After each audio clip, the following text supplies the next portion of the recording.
Brian, thank you very much for being with us today. You're a sought-after speaker and have wonderful experiences to help people understand how the plates underlying the Book of Mormon may have been made.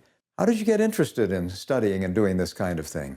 Well, actually, it goes back quite a ways. When I got engaged, I was was looking for an engagement ring. I was very intrigued by what I was learning there and wanted to be more involved. And so after I got married, I actually got a job working in a jewelry store where there were some goldsmiths working. And I watched them and eventually was able to pick up some of what they were doing. And pretty soon the boss asked me if I would set up a bench next to them and spend more time learning how to do the goldsmithing instead of selling, which I did. And I ended up putting myself through school, doing goldsmithing. And when I graduated, my best opportunities were in the jewelry business. I had a passion for it. I loved it, and I'm still there. So that's it. The Book of Mormon is a kind of jewel. Yes, it is. What was it that drew you to the Book of Mormon plates and metallurgy? Well, you know, we hear that Nephi was a prophet, but we don't always hear that Nephi was a goldsmith. And in my opinion, he must have been. He had to learn how to work with gold and precious metals, and even states that he taught his people how to work in precious metals, all kinds of metals, including steel and copper and gold. And I thought, well, if Nephi in those days, with limited tools like what we have today, had the ability to make gold plates, perhaps I could do the same thing. And so I began researching that a little bit and was quite interested in what I was finding out. Now, we think of jewelry and metallurgy mostly just in secular or commercial settings. Do you think Nephi had any particular training and interest in this because of his religious activities and callings? I think that's very possible. Nephi knew that plates that histories would be disintegrated if they were not written on something that would last a long time, like metal plates. And he was, I'm sure, very familiar with hauling the brass plates of Laban around. And so he was aware of what it would take to have plates that should remain. And so I believe that had quite a bit to do with his experience there. Speaking of hauling plates around, how big and heavy would these plates have been? What do you think about the size of plates? Well, by most accounts, each individual plate was about 6 inches by 8 inches.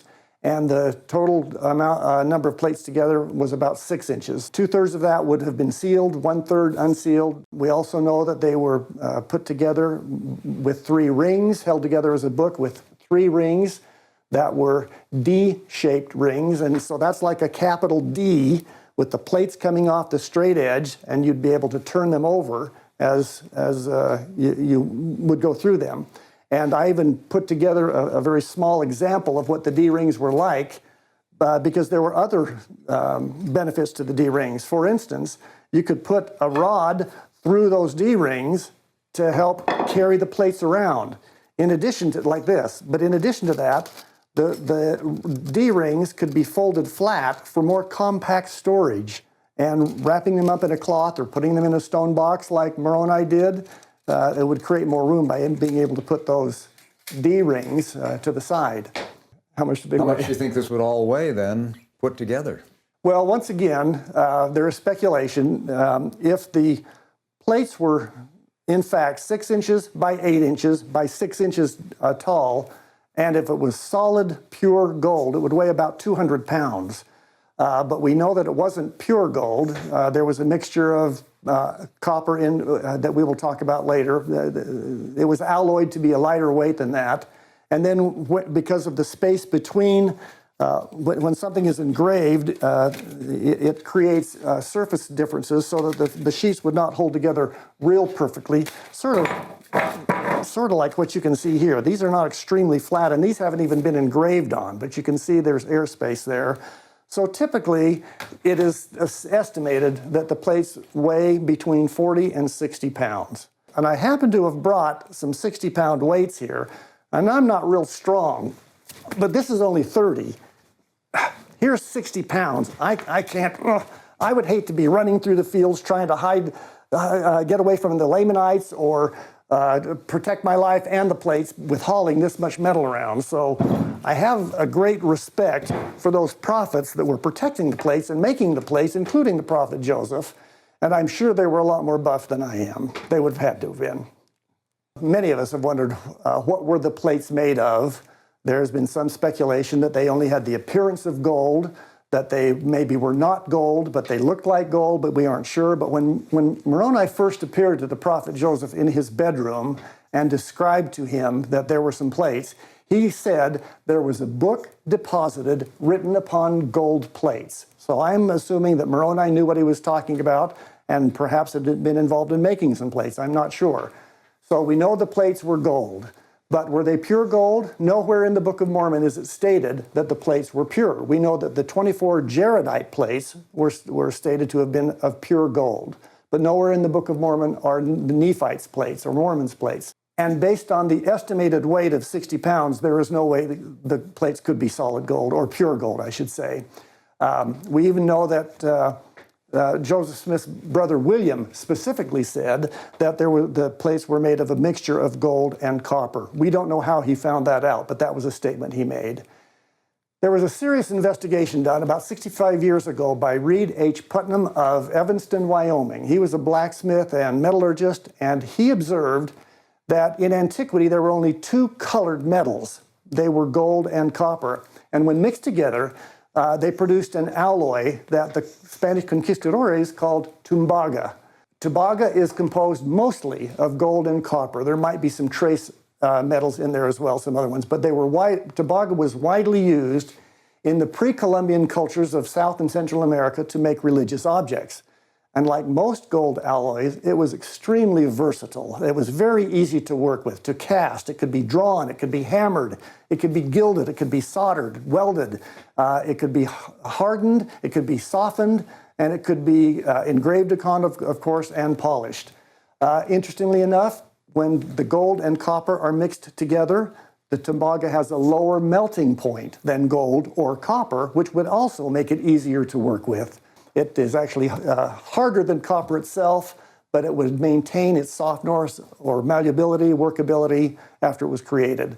The proportion of gold to copper in those artifacts varies widely. Some tumbaga items have been found that were 97% pure gold, and some have been found to be 97% copper. So there's a wide variety of alloy percentages that would apply here. And it's also probably wise to consider the fact that because the plates were made by different men, different craftsmen through those years, through those hundreds of years, there are probably different alloy percentages among the individual plates. So I don't imagine the entire 6 inches of those gold plates all looked identical. In fact, I have some images here or some samples of some brass. Perhaps you can see the different color of brass here. Both of these plates are brass. This has a much more gold appearance. This has a little bit more green appearance. The brass is made with copper and zinc, and by applying or adding a little more zinc and a little less copper, you can get different hues. I myself made a small piece of tumbaga to kind of see what the color would be like compared to these colors of brass, and you can see it's very close to this one. But there's possible that the gold plates had different shades, just like these plates of brass have different shades. But this piece of tumbaga, this is about a 50% purity of gold and 50% copper. It's pretty malleable, it's engravable. Getting back to this silversmith metallurgist, Reed Putnam from Wyoming, he hypothesized, and we believe correctly, that the gold plates were probably made from tumbaga. It would have been a tremendous amount of work. They would have had to first search out where the ore was.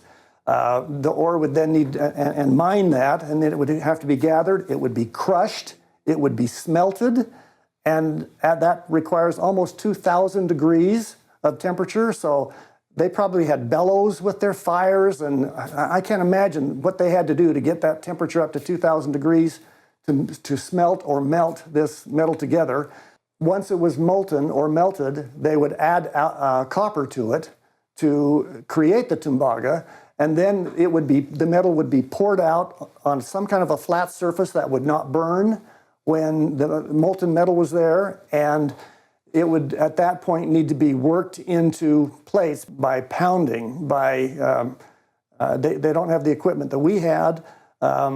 but they would have to pound this into plates that would be workable for their engraving. When they had to hammer out the plates, or they had the metal ready to hammer out to plates, they needed a very flat surface. You can see my anvil has some little nicks in it, and if I pound over those spots, the metal will flow into those nicks. So they needed a very flat place, and they needed a flat surface on their hammer as well. And it takes a lot of work and makes a lot of noise.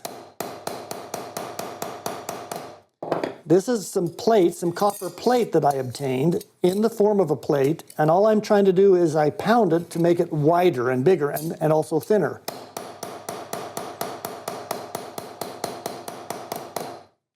In the pounding process, it hardens the copper, or it would have hardened the gold plates, and it would have to have been annealed to continue. To soften it again and then allow more expansion through pounding. And so there's a process called annealing, which I'm sure the plates went through a lot. And annealing means the metal is heated up until it's almost red hot, and then it is quenched. And you have to be careful. If you get it too hot, the plate would melt, and you'd lose its shape as a plate. And if it's not hot enough, it's not annealed all the way through. So they would get it almost red hot and then quench it, which softens it. And at that point, it could be engraved, or if they weren't quite the dimensions they wanted, they could pound it out some more and work it until they had the dimensions they wanted. And I'm sure they did a final annealing before the engraving started in order to make it easier for the engraver to cut into the metal. So, a tremendous amount of work. We have electric ovens, we have acetylene and oxygen and natural gas, and we have torches, we have equipment to make stuff. They didn't. Those early craftsmen, I have tremendous respect for the amount of work it would have taken for them to create plates, and I do not believe it was fast. I think individual plates, I don't know how many hours it would have taken. I have copper and brass here, and of course these are smooth and beautiful because they were made by modern equipment, including rolled out to be nice and flat, and they didn't have that. And so for them to come up with something like this to engrave on, tremendous amount of work and skill, and so I have great respect for the labor that went into making it. How thick do you think each one of those plates would have been? There's been a lot of speculation and even research on what we think happened there. A few who have studied think the plates were probably 20 thousandths of an inch thick. That's about the thickness, they're sometimes referred to as common tin, and that's about the thickness of this plate right here. In fact, I have several sheets of brass that I will be using to represent gold, since if this was gold, they would be about $7,000 per sheet. But if they were about this size, they think that this might have been the thickness of them, about 20 thousandths. I personally think that if they were as low as 12 to 15 thousandths, that still would have been thick enough for engraving to be on both sides. It would have required less metal to make, and it would have been a lot lighter in weight to haul those plates around. All right, I have some examples here of different thicknesses of the metal. We're assuming the gold plates, well, most people think they were made out of about 20 thousandths thickness on the sheets, which is about like this. I made a piece of Tumbaga myself, that same thickness, by mixing half gold and half copper, mixing it together, pouring it out, smelting it down, and then I was able to roll it out. I didn't have to pound it out, but this is what the Tumbaga would look like. And you can see that it's a nice, good, strong piece of gold. But I also felt like because of that, it could be, the same record could be made on plates that were a little bit thinner, such as this 15 thousandths of an inch or even 12 thousandths of an inch thickness. I believe these are thick enough that the engraving could still take place on both sides without the engraving coming through from one side onto the other side. And this thickness would require less metal in the manufacturing, and it would have less weight, therefore, for the entire book when it was finished. If we get much thinner than that, this is down to 10 thousandths, you can see how easily this bends. And that would probably be detrimental to the plates holding their original shape well and being able to be stacked compactly together.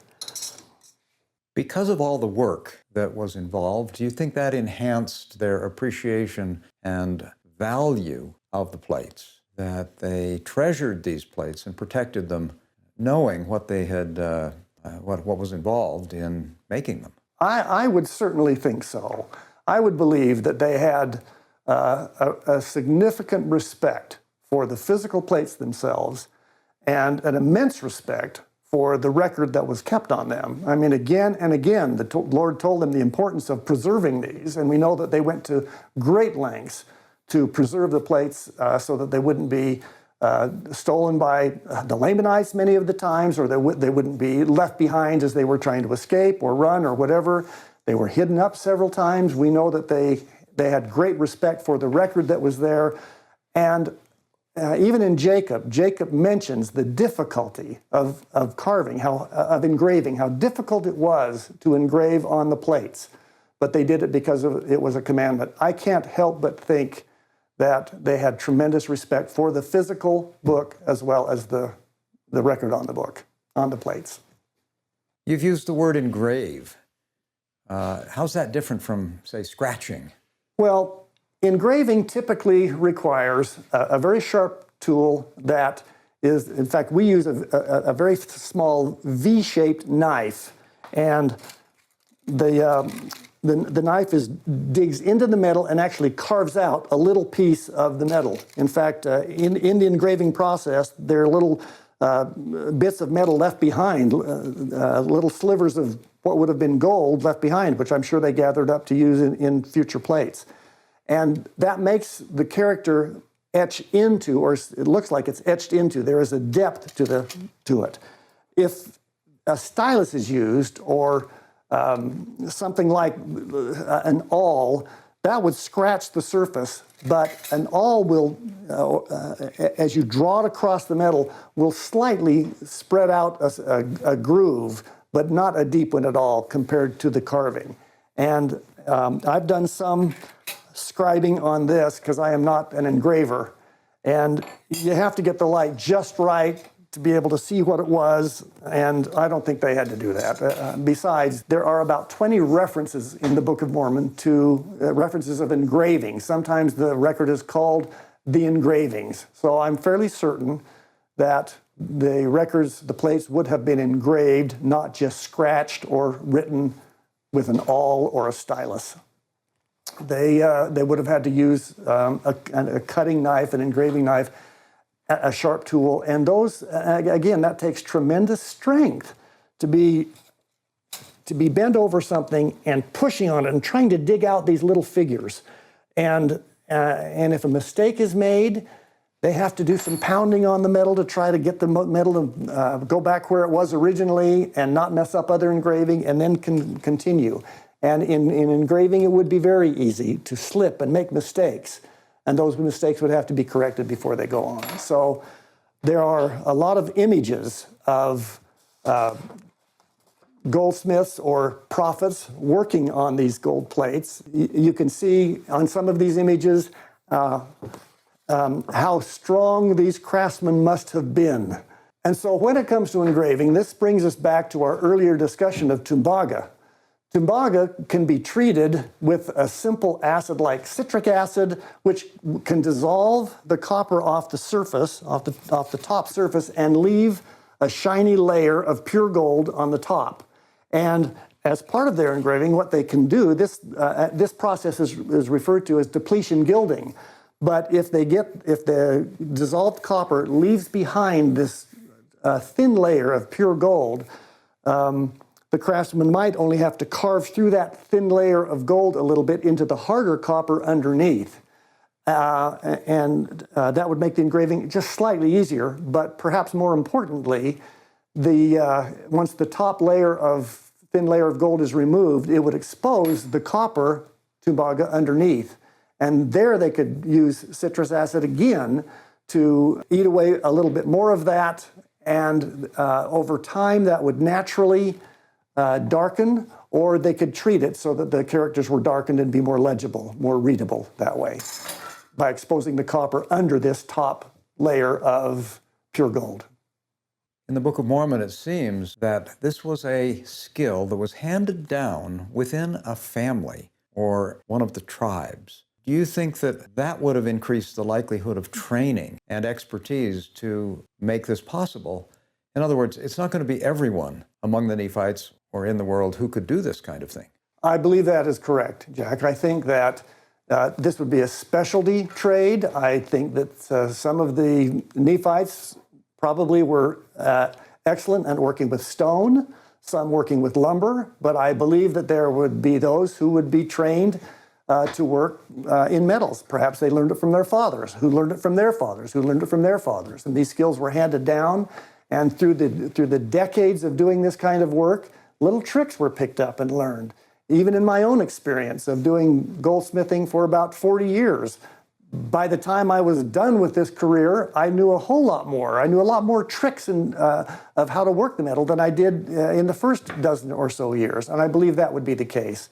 And in the case of these Nephites, I believe that this skill would be a very respected and necessary, useful skill.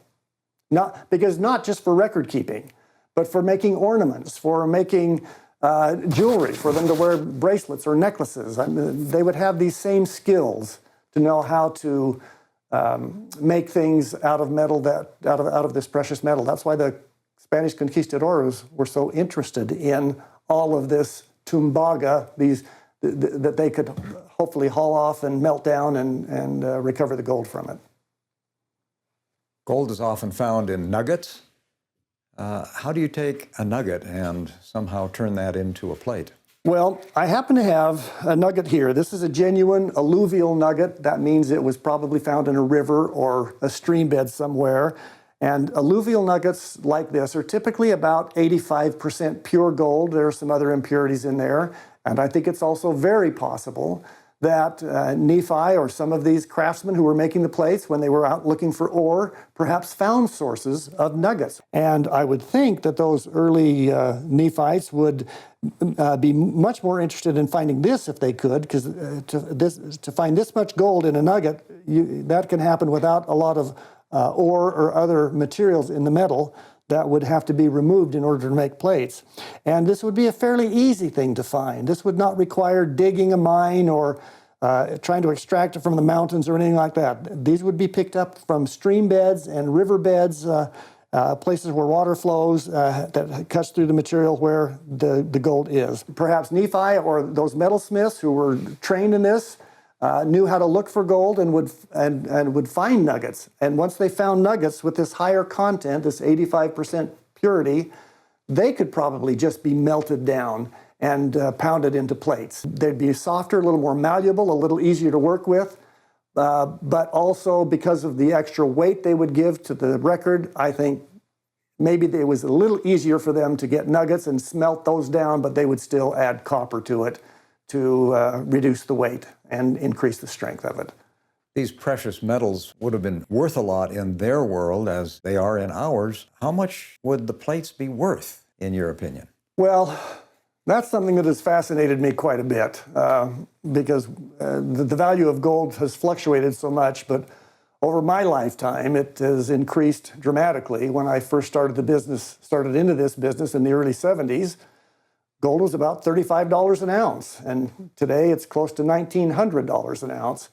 And I gave a presentation about this, a dozen years ago, and we felt the value of the plates was probably close to $500,000.